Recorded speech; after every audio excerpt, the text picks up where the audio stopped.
사도신경으로 우리의 신앙을 고백하겠습니다. 전능하사 천지를 만드신 하나님 아버지를 내가 믿사오며 그 외아들 우리 주 예수 그리스도를 믿사오니 이는 성령으로 잉태하사 동정녀 마리아에게 나시고 본디오 빌라도에게 고난을 받으사 십자가에 못 박혀 죽으시고 장사한 지 사흘 만에 죽은 자 가운데서 다시 살아나시며 하늘에 오르사 전능하신 하나님 우편에 앉아 계시다가 저리로서 산 자와 죽은 자를 심판하러 오시리라. 성령을 믿사오며 거룩한 공회와 성도가 서로 교통하는 것과 죄를 사하여 주시는 것과 몸이 다시 사는 것과 영원히 사는 것을 믿사옵나이다. 아멘. 찬송가 34장을 함께 찬송하겠습니다.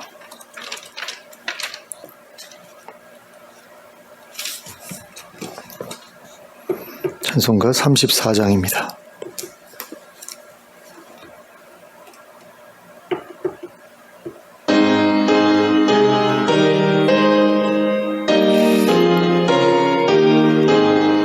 참 놀랍도다 주 크신 일은 온 세상 중에 다 전파하라.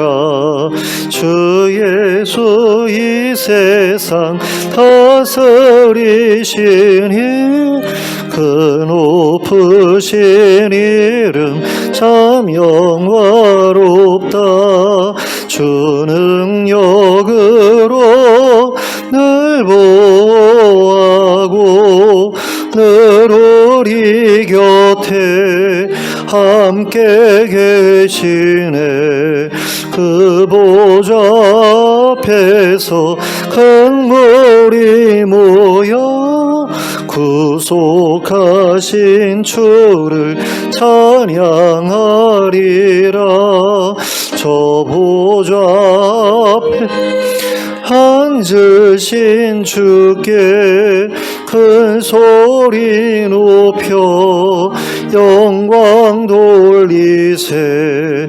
저 천군 천사들 그 보좌 앞에 다 머리 숙여서 경배드리네. 주 하나님께 다 찬양하라. 영광과 권능 지혜와 존귀 저 천사와 함께 주께 돌리고 그 영원한 사랑 다 감사하세. 아멘. 찬송가 420장을 함께 찬송하겠습니다. 찬송가 420장을 함께 찬송합니다.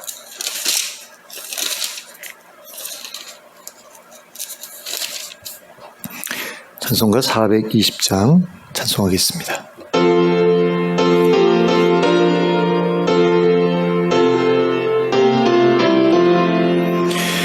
너 성결케 위해 늘 기도하며 너 주 안에 있어 늘 성경 보고 온 형제들 함께 늘 사귀면서 일하기 전마다 너 기도하라. 너 성결케 위해 내 머리 숙여 저 은밀히 계신 내 주께 빌라.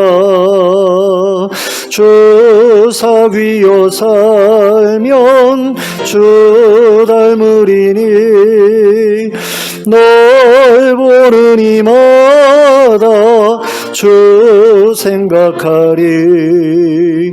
너 성결케 위해 주 따라가고 일 다급하여도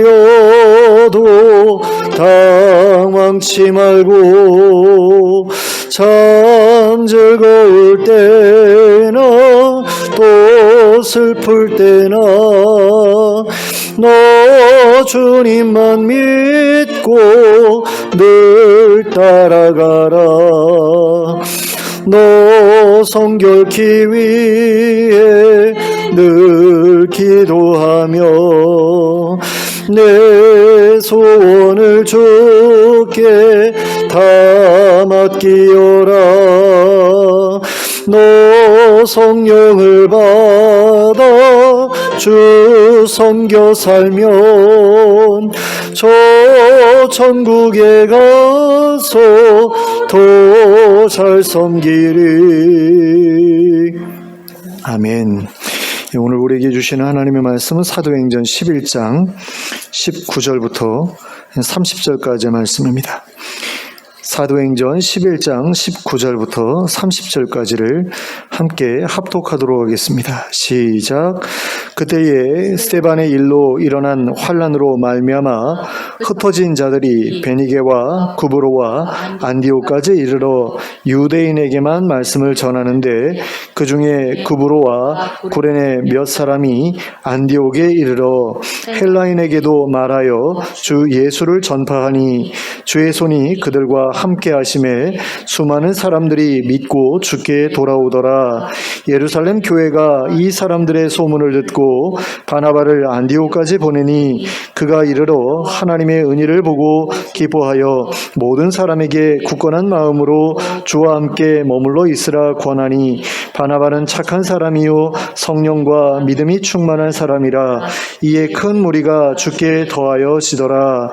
바나바가 하울을 찾으러 다소에 가서 만남에 안디옥에 데리고 와서 둘이 교회에 1년간 모여 있어 큰 무리를 가르쳤고 제자들이 안디옥에서 비로소 그리스도인이라 일컬음을 받게 되었더라. 그때 선지자들이 예루살렘에서 안디옥에 이르니 그 중에 아가보라 하는 한 사람이 일어나 성령으로 말하되 천하에 큰 흉년이 들리라 하더니 글라우디오 때에 그렇게 되니라. 제자들이 각각 그 힘대로 유대에 사는 형제들에게 부조를 보내기로 작정하고 이를 실행하여 바나바와 사울의 손으로 장로들에게 보내니라. 아멘.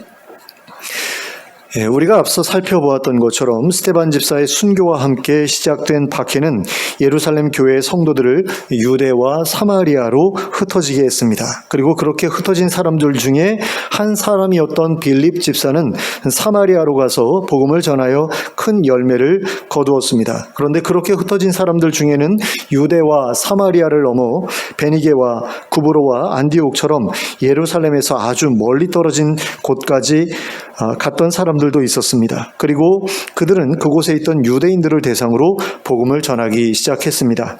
그런데 그렇게 흩어진 사람들 중에서 구브로와 구레네 출신의 유대인 몇 사람이 안디옥에서 유대인이 아닌 헬라인에게도 복음을 전하기 시작했습니다.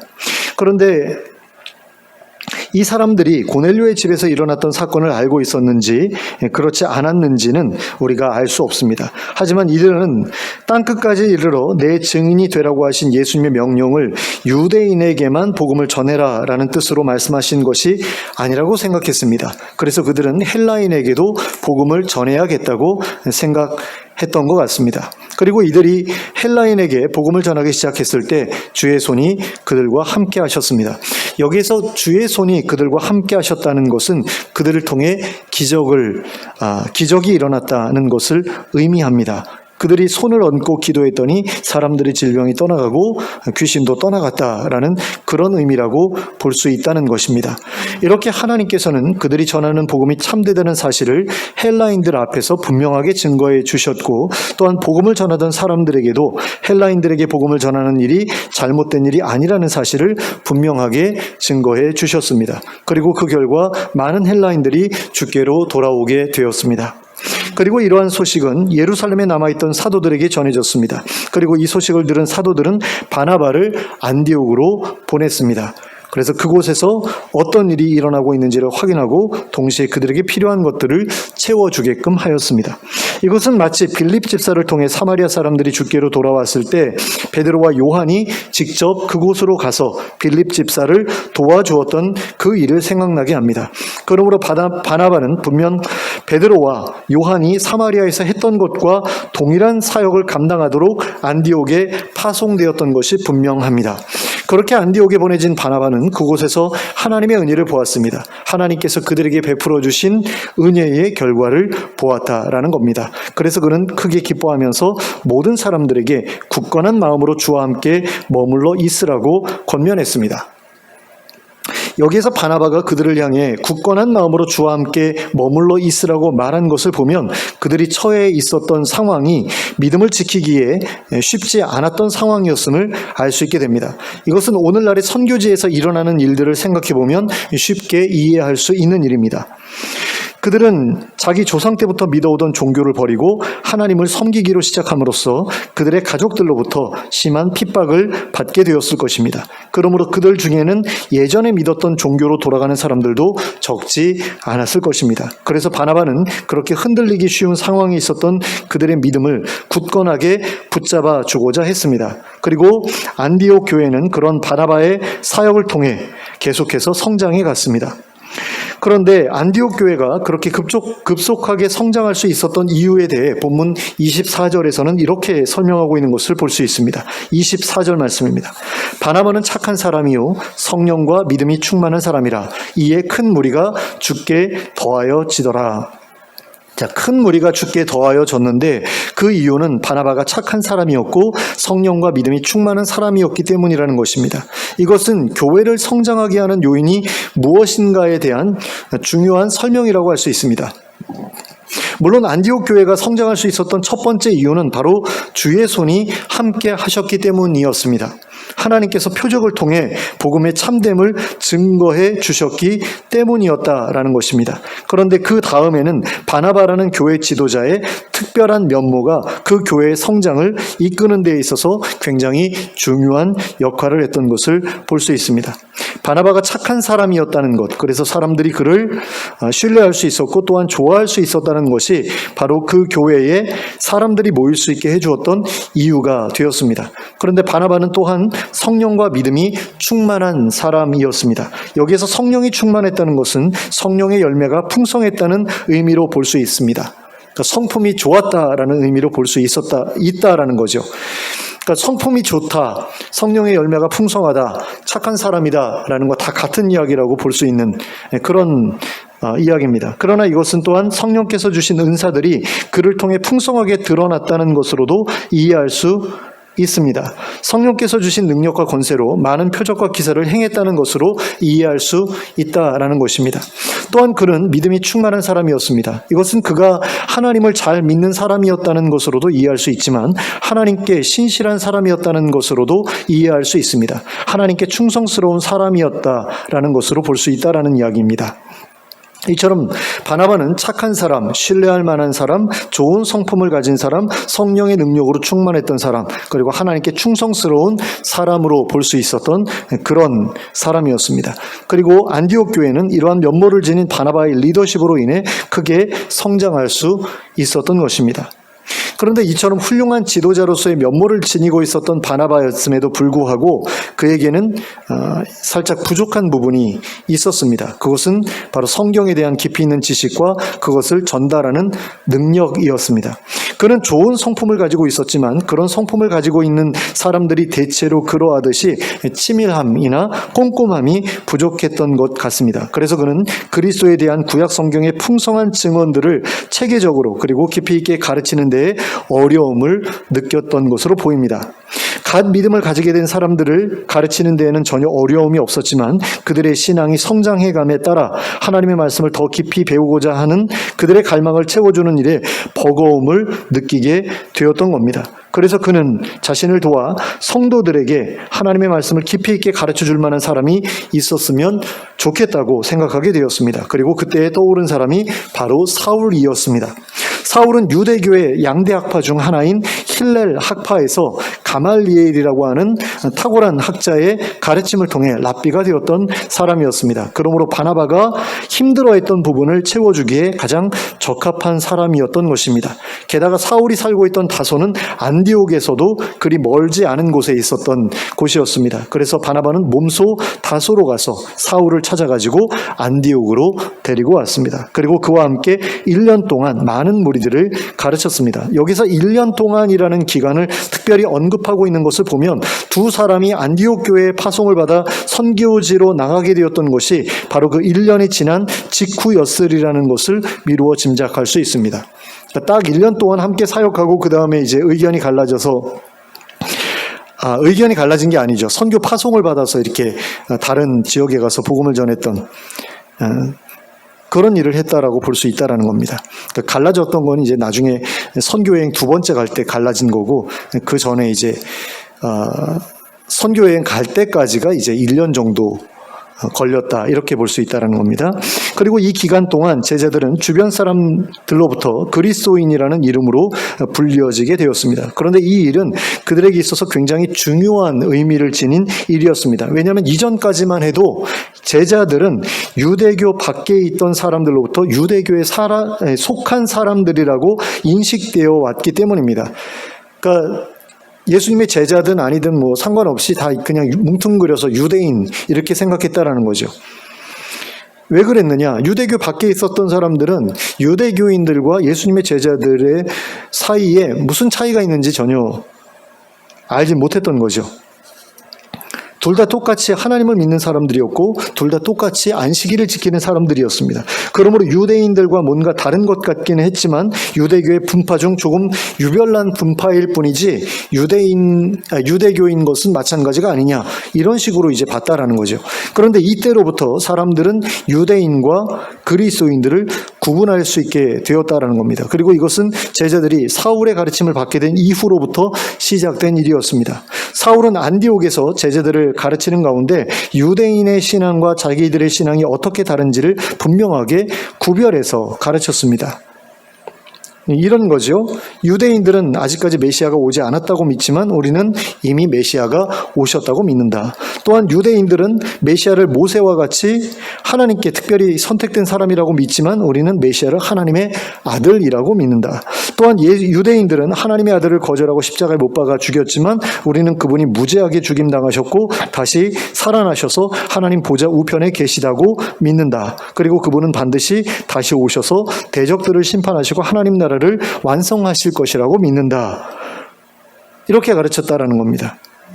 그리고 이러한 사울의 가르침을 받은 제자들은 주변 사람들에게 복음을 전하는 가운데 항상 예수 그리스도라는 이름을 그 중심에 두고 복음을 전했습니다. 그래서 사람들은 그들을 유대인들과 다른 신앙을 가진 사람들이라는 사실을 확실하게 알 수 있게 됐고요. 그들이 입만 열면 그리스도라는 이름을 말한다고 해서 그리스도인이라는 이름을 붙여주게 되었습니다. 사실 그리스도인이라는 그런 이름이 그 사람들의 대해서 뭐 이렇게 떠받들어 주기 위해서 붙인 이름이 아니라 사실은 조롱하기 위해서 붙인 이름이었다고 그래요. 쟤네들은 입만 열면 그리스도라는 그런 이름을 입에 담아. 그래서 이제 부정적인 의미로 이렇게 붙여준 이름인데 이 사람들은 오히려 그 이름으로 불리는 것을 굉장히 자랑스럽게 생각했다고 하죠. 그런데 이러한 그들의 모습은 오늘날 전도를 한다면서 예수님이 아니라 자기 교회나 자기 교회 목사에 대해서만 자랑하는 오늘날의 그리스도인들과 너무나 다른 모습이 아닐 수가 없습니다. 우리가 해야 할 일은 무엇입니까? 바로 복음을 전하는 거잖아요. 그런데 교회를 홍보하거나 교회 담임 목사를 홍보하는 일을 전도라고 그러면서 거기에만 열심을 내는 사람들이 너무나 많다라는 거죠. 근데 왜 사람들이 예수님을 자랑하기보다 교회와 그 교회의 담임 목사를 자랑하는 일에 열심을 내는 것일까요? 그래야만 다른 교회 교인들을 자기 교회로 끌어올 수 있기 때문이죠. 뭐 다른 이유도 물론 있을 겁니다. 그러니까 그 복음을 전하기에는 복음에 대해서 알고 있는 게 너무나 적기 때문에 교회 자랑, 목사님 자랑 뭐 이런 것에 집중할 수도 있는 거죠. 왜냐하면 자기 교회는 잘 아니까, 이 목사님에 대해서도 잘 아니까. 근데 예수님에 대해서는 잘 모르니까. 그럼에도 불구하고 복음은 전하고 싶으니까, 전도는 하고 싶으니까 그럴 수도 있지만 대부분의 경우는 교회 다니는 사람들을 전도하는 게 쉽지 않습니까?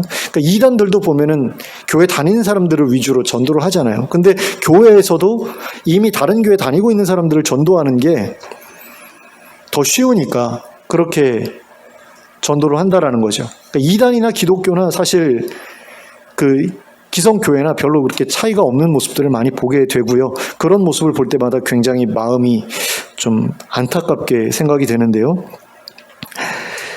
근데 그건 사실 전도가 아니죠. 하나님께서 기뻐하시는 일도 아닙니다. 그저 그 교회 교인들에게만 기쁜 일이고 그런 일은 하지 않는 것이 사실은 맞는 일입니다. 그러면 무엇을 해야 합니까? 진짜 전도를 해야 되는 거죠. 복음을 전해야 합니다. 예수 그리스도를 전해야 한다라는 겁니다. 그리고 하나님 나라를 전해야 하죠. 그런데 문제는 안 믿는 사람들은 그런 이야기에 별로 관심이 없다라는 겁니다. 그러면 그렇게 복음에 대해 아무 관심도 없는 사람들에게 복음을 전하기 위해서 우리는 어떻게 해야 할까요? 첫째는 그들과의 친밀한 관계를 맺는 일에 우리가 먼저 힘을 쏟을 필요가 있습니다. 그러니까 복음에 아무리 관심이 없는 사람이라고 하더라도 자신과 친밀한 관계를 가진 사람이 복음에 대해서 이야기할 때에는 조금이라도 귀를 기울이게 되어 있습니다. 초대교회 당시의 제자들이 유대인들에게 복음을 전할 때에는 그저 예수님이 메시아다라는 말만 해도 전도가 됐습니다. 그러나 이방인들에게 복음을 전할 때에는 하나님이 어떤 분이신지부터 전해 주어야만 했죠. 왜? 하나님도 모르니까. 하나님 모르는 사람들한테 예수님 말씀에 전해봤자 소용이 없잖아요. 그러니까 유대인들에게 복음을 전할 때는 굳이 설명을 해주지 않아도 되었던 것까지 이방인들에게 복음을 전할 때는 자세히 설명해 주어야 됐다라는 겁니다. 그런데 그렇게 복음을 전하기 위해서는 많은 시간이 필요하잖아요. 하나님부터 시작해서 복음을 전해야 되지 않습니까? 하나님부터 시작해서 세상이 어떻게 망가졌는지, 또 하나님께 죄를 지어서 어떻게 비극적인 일들이 인류에게 닥쳤는지 이거부터 시작해가지고 그 다음에 이제 뭐 아브라함 이야기도 하고 다윗 이야기도 하고 쭉 이어져 가는 어떤 그런 그 장황한 내용들을 다 설명해야 됐던 거 아닙니까? 근데 그렇게 그 복음을 전하기 위해서는 굉장히 많은 시간이 필요했는데 그 많은 시간을 허락받기 위해서는 그 사람과 친밀한 관계 가운데 있어야만 했다라는 거죠. 그리고 지금도 복음을 제대로 전하려면 그런 시간이 우리에게 필요하다라는 겁니다. 그래서 그런 관계를 맺어야 된다라는 거죠. 내가 그렇게 긴 시간 동안 복음에 대해서 이야기하더라도 그것에 대해서 지루해하지 않고 거절하지 않고 귀담아 들어줄 수 있는 그런 관계를 맺는 일이 필요하다는 겁니다. 그러면 그런 친밀한 관계는 어떻게 해야 맺을 수 있느냐? 사람들에게 시간을 내줘야 되는 거죠. 그 사람들에게 내 시간을 주고 내 물질을 주고 그리고 그들에게 관심을 보여주고 사랑을 보여주고 하는 그런 일들이 있어야 그 사람들도 나한테 관심을 보여주고 나한테 시간을 내주고 할 수 있다는 겁니다. 그리고 우리는 그와 같은 것들을 사람들에게 넉넉하게 나누어주는 사람을 일컬어 좋은 사람이라고 부르지요. 착한 사람이라고 부릅니다. 그리고 그런 사람들 주변에는 사람들이 모이는 것을 보게 됩니다. 그리고 사람들은 그런 사람들과 대화하는 것을 또 즐거워하지요. 바나바가 바로 그런 사람이었다라는 겁니다. 그래서 그 바나바의 그런 면모 때문에 안디옥 교회가 성장해 나갔다라는 거죠. 그리고 그리스도인은 정말 복음 전하기를 원하는 그리스도인들은 바로 그런 사람이 되어야 한다라는 겁니다. 그래야지 우리가 전하는 복음을 사람들이 귀담아 들어줄 수 있게 되기 때문이다라는 겁니다. 둘째는 하나님께서 우리와 함께 하신다는 증거를 보여주는 일에 힘쓰는 것입니다. 복음에 아무리 관심이 없는 사람이라도 복음을 전하는 사람이 복음에 대한 확실한 증거를 보여준다면 복음에 관심을 갖게 되어 있습니다. 그러므로 복음을 전하는 사람들은 하나님께서 함께 하신다는 증거, 하나님께서 여전히 살아 역사하신다는 증거를 가지고 있어야 합니다. 성령으로 충만할 뿐 아니라 성령의 은사를 힘입어서 능력과 권세를 행할 수 있어야 한다는 겁니다. 그러니까 아픈 분들을 위해서 기도해서 병이 낫게 해주고 또 문제가 있는 분들을 위해서 기도해서 해결 방법을 전달해주고 또 상황이 어려운 처지에 있는 분들을 위해서 기도해서 상황이 좋아지게 해주는 일들이 일어날 수 있어야 한다라는 거죠. 이런 일들이 일어날 때라야 사람들은 우리가 전하는 복음이 참되다는 사실을 믿게 된다라는 겁니다. 그러므로 진정한 복음을 사람들에게 전하고자 하는 사람이라면 좋은 성품을 소유하기 위해 노력할 뿐만 아니라 늘 기도하는 가운데 하나님께서 함께 하신다는 증거를 소유해야 합니다. 그래서 하나님께서 정말 역사하신다라는 증거를 사람들에게 보여줄 수 있어야 한다라는 겁니다. 그런데 바나바가 바로 그런 사람이었다라는 거죠. 그래서 그 교회가, 안디옥 교회가 그렇게 성장할 수 있었다라는 겁니다. 목사가 그런 사람이면 참 좋겠는데, 그렇지 않으면 교회에 그런 성도 한 명만 있어도 그 교회는 그렇게 성장할 수 있죠. 그래서 그리스도인은 바로 그런 사람이 되어야 한다라는 겁니다. 그런 사람이 되기 위해서 또 노력해야 된다라는 거죠. 그래야 우리가 전하는 복음이 정말로 그들에게 복음으로 전해질 수 있다라는 겁니다. 자, 바나바와 사울이 안디옥 교회에서 사역하고 있을 때 또 한 가지 일이 벌어지죠. 예루살렘 교회에서 또다시 안디옥 교회로 파송한 사람들이 도착하게 됩니다. 그들은 사도도 아니었고 집사도 아니었습니다. 그들은 성령님으로부터 예언의 은사를 받아 앞으로 일어날 일들에 대해 미리 알 수 있었던 선지자들이었습니다. 그리고 그들 중에 있었던 아가보라는 선지자를 통해 머지않아 전 세계적인 규모의 큰 흉년이 찾아올 것이라는 예언이 주어졌습니다. 그리고 이 소식을 들은 제자들은 각각 그 힘대로 유대에 사는 형제들에게 부조를 보내기로 작정했습니다. 그리고 이렇게 모금한 돈을 바나바와 사울의 손을 통해 예루살렘 교회의 장로들에게 보냈습니다. 그런데 여기에서 우리가 주목해야 할 것은 이들이 들었던 예언 속에서 언급된 흉년의 범위가 예루살렘에 국한된 것이 아니었다라는 겁니다. 그 흉년은 전 세계적 흉년이었습니다. 따라서 안디옥 교회도 그 흉년의 영향을 받게 될 수밖에 없는 그런 상황이었다라는 겁니다. 그러나 그들은 자기 교회를 위해 미리 준비하자고 하지 않고 예루살렘 교회를 위해 준비하자고 하였습니다. 예루살렘 교회가 자기들보다 더 어려울 것이라고 생각했기 때문이었습니다. 그들이 그렇게 생각했던 이유는 예루살렘이라는 지역이 로마의 식민지로서 많은 수탈을 당하고 있었던 지역이었기 때문이었습니다. 반면에 안디옥이라는 지역은 교통과 상업의 중심지이다 보니 예루살렘보다는 그나마 경제적으로 여유가 있었습니다. 그래서 그들은 다 같이 어렵더라도 자기들보다 더 힘든 곳을 돕기로 결정했던 겁니다. 이처럼 안디옥 교회 성도들은 바나바의 지도를 받으면서 예수님의 제자로서 부족함이 없는 면모를 갖추어가기 시작했습니다. 그들은 그리스도에 관한 복음을 전하는 일에 열심을 냈고요. 그리고 그 일들을 잘하기 위해 그리스도의 이름을 욕되게 하지 않으려고 힘썼습니다. 그들은 바나바의 본을 좇아 좋은 사람이 되고자 힘썼고 성령으로 충만한 사람이 되고자 힘썼습니다. 그리고 어려운 처지에 있는 사람들을 위해 자신의 재정을 아끼지 않았습니다. 이처럼 안디옥 교회의 성도들은 예루살렘 교회의 성도들과 전혀 다를 바 없이 성숙한 모습으로 성장해 갔습니다. 복음이 그리고 성령께서 그들을 그렇게 변화시켰습니다. 그들을 변화시켰던 그 복음이 그리고 그때 역사하셨던 성령께서 우리도 그들처럼 성숙한 예수님의 제자로 변화시켜 주시기를 간절히 소원합니다. 그리고 그럼으로써 우리의 변화된 성품과 성령 충만한 삶의 열매들이 그리스도의 복음을 전하는 일에 귀하게 사용될 수 있기를 예수 그리스도의 이름으로 축원합니다. 기도하겠습니다. 사랑의 하나님 아버지, 하나님의 복음이 그리고 성령님의 찾아오심이 바나바를 변화시켰던 것처럼 그리고 안디옥 교회의 성도들을 변화시키고 또 성장시켜 주셨던 것처럼 우리도 변화시켜 주시기를 원합니다. 그래서 참으로 그리스도인다운 그런 모습을 우리가 갖게 되길 원합니다. 정말 바나바와 같은 그런 좋은 성품을 가진 그런 성도가 될 수 있기를 원합니다. 그리고 성령과 동행하면서 하나님의 살아계심을 증거할 수 있는 그런 사역자가 될 수 있기를 원합니다. 그래서 우리가 전하는 복음을 많은 사람들이 받아들이게 되기를 원하고 그들로 하나님께로 나와 하나님을 섬기는 자들이 될 수 있기를 원합니다. 그 일에 저희가 귀하게 쓰임받기를 원하오니 더욱더 성장해 가기를 위해서 힘쓸 수 있도록 저희의 마음을 주장해 주시고 또 성령님이 함께 하심으로 말미암아 그러한 성장이 계속해서 끊임없이 이루어질 수 있도록 저희를 이끌어 주시고 또한 붙잡아 주시옵소서. 예수 그리스도의 이름으로 기도하였습니다. 아멘. 찬송가 463장을 함께 찬송하겠습니다. 찬송가 463장 함께 찬송하겠습니다.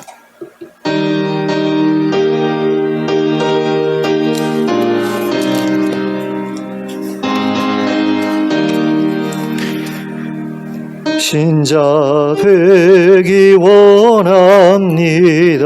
진심으로 신자 되기 원합니다. 진심으로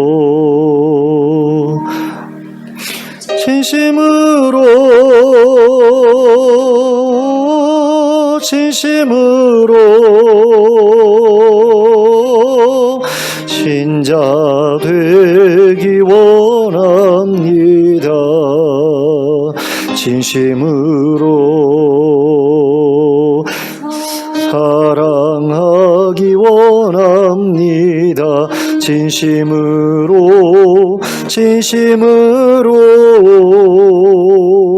사랑하기 원합니다.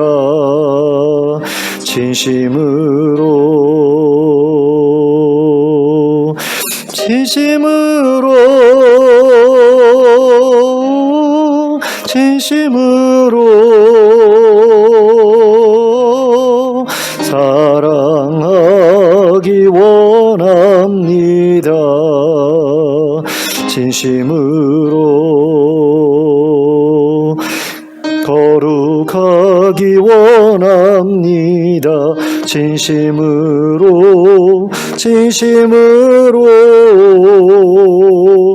거룩하기 원합니다.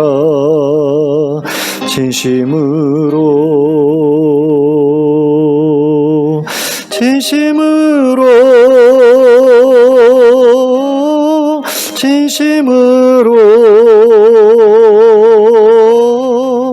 거룩하기 원합니다. 진심으로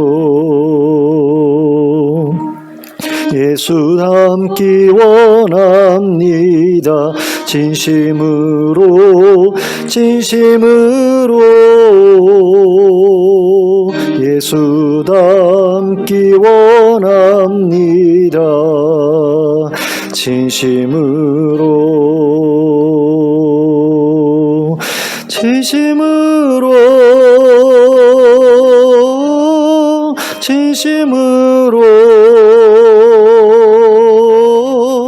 예수 닮기 원합니다. 진심으로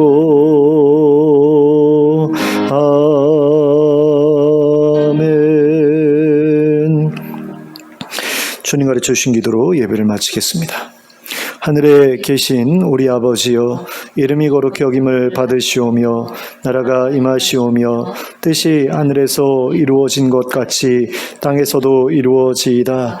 오늘 우리에게 일용할 양식을 주시옵고 우리가 우리에게 죄 지은 자를 사하여 준 것 같이 우리 죄를 사하여 주시옵고 우리를 시험에 들게 하지 마시옵고 다만 악에서 구하시옵소서.